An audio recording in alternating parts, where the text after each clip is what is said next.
Good afternoon, friend, and happy Monday. I hope that you're having a lovely start to your work week. My name is Caesar, and this is Inspire a Movement. Today we're continuing with our segment entitled Word of the Day with the word burnout. So burnout, by definition, is the state of being mentally, physically, and emotionally exhausted. And this is typically being born from excessive and prolonged periods of stress. This also occurs because you have a high degree of overwhelm, you're emotionally drained, and you're unstable as far as being able to meet all of the constant demands on your life. What are some of the telltale signs that you're experiencing some form of burnout? Well, for one, you feel emotionally drained.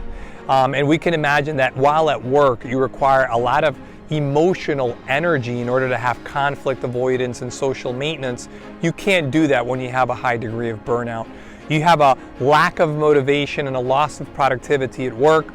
We know that, for example, with work, we require not only strong work ethic, but also high degree of enthusiasm. It's very difficult to be enthused when you're just emotionally and physically and mentally depleted.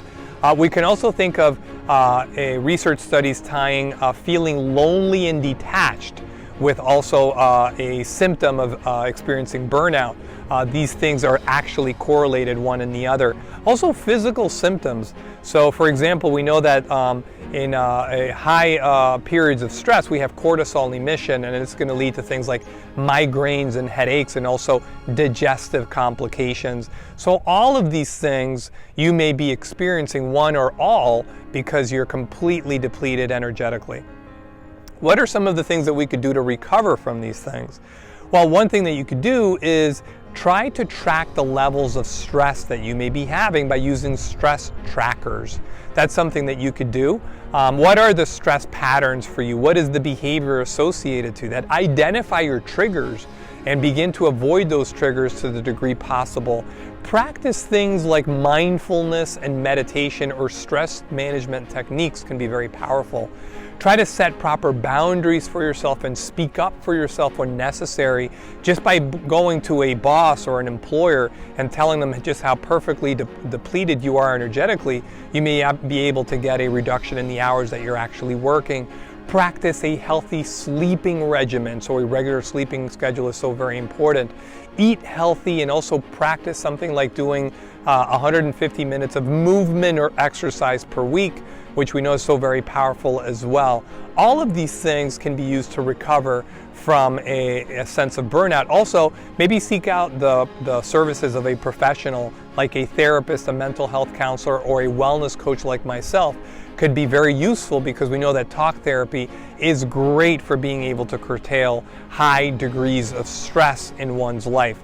All of these things are accessible to us, and we should try to lean on in order to try to recover from a sense of burnout.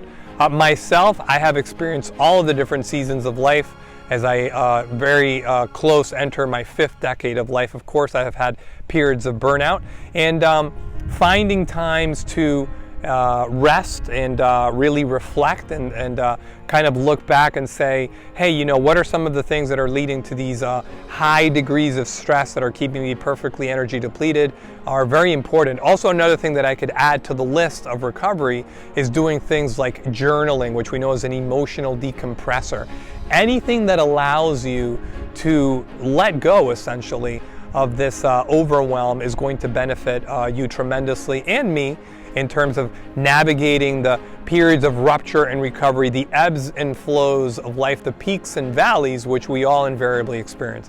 Again, I hope that you find some of this content useful and relevant for you. Please tune in to inspiremovement.com for more relevant content. This is always done with a lot of love and respect for you. Thank you very much for tuning in.